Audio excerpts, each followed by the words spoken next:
Hello friends, welcome back to my channel. ఈరోజు మన వీడియోలో టొమాటో అండ్ కొత్తిమీర పచ్చడి ఎలా చేసుకోవాలో చెప్తాను. చాలా సింపుల్ రెసిపీ, తెలుసుకుందాం పదండి.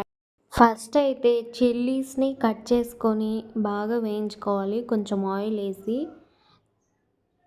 అసలు ఈ టమాటా పచ్చడి ఇష్టం లేని వాళ్ళు ఎవరు ఉండరు అనుకుంటా. అంత బాగుంటుంది, అంత టేస్టీగా ఉంటుంది ఈ పచ్చడి. మొత్తం ఇలా కలిపేసుకుంటూ ఉండాలి. ఈ కలర్ వచ్చేంత వరకు, కొంచెం అవి వేగేంత వరకు.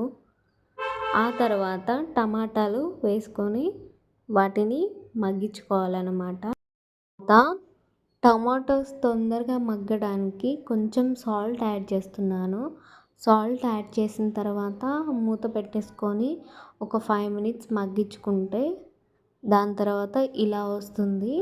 ఆ తర్వాత కొత్తిమీర యాడ్ చేస్తున్నాను. మన పచ్చళ్ళలో స్పెషాలిటీ ఇదే కదా, కొత్తిమీర అండ్ టమాటా పచ్చడి కాబట్టి కొత్తిమీర కొంచెం ఎక్కువే తీసుకోండి. సో ఇంకా ఈ కొత్తిమీర మగ్గడానికి ఒక 5 మినిట్స్ మూత పెట్టేసి ఉంచేసేయండి. 5 మినిట్స్ అయిపోయిన తర్వాత కొంచెం చింతపండు యాడ్ చేయండి, చాలా బాగుంటుంది. సో అలా ఒక 10 మినిట్స్ అయిన తర్వాత చేసుకొని అది పక్కన పెట్టేసుకోవాలి. అది చల్లగా అయిన తర్వాత మనం దాన్ని మిక్సీ చేసుకోవాలి. పచ్చిమిర్చి టమాటా పక్కన పెట్టేసుకున్నాను నేను. అవి చల్లగా అయిన తర్వాత గ్రైండ్ చేసుకోవాలి మంచిగా. ఆ చిల్లీ అండ్ టమాటాలోనే వెల్లుల్లిపాయలు వేసాను. ఇంకా మిక్సీ చేసేసి, మరీ మెత్తగా పట్టకండి ఎందుకంటే అది తినడానికి చాలా బాగుంటుంది. మరీ మెత్తగా అయితే బాగోదు. ఇంకా తాలింపు గింజలు, జీలకర్ర, క్రష్ చేసుకున్న ఎల్లుల్లిపాయలు, కరివేపాకు, లీస్ అండ్ ఆవాలు. సో ఇప్పుడు మనం తాలింపు చేసుకుందాం. టమాటాలు ఉడకబెట్టిన దాంట్లోనే నేను చేస్తున్నాను తాలింపు.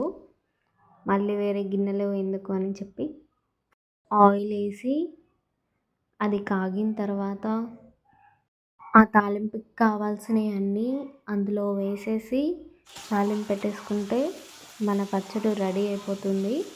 అంతా మనం చేసుకున్న చట్నీలో వేసేసుకొని బాగా మిక్స్ చేసుకుంటే అంతే, సింపుల్గా టేస్టీగా ఉండే టమాటో చట్నీ రెడీ అయిపోతుంది మనకి. చాలా బాగుంటుంది.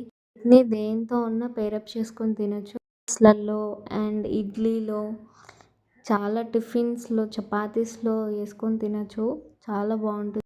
నా వీడియో నచ్చితే లైక్ చేయండి, షేర్ చేయండి, సబ్స్క్రైబ్ చేయడం మర్చిపోకండి.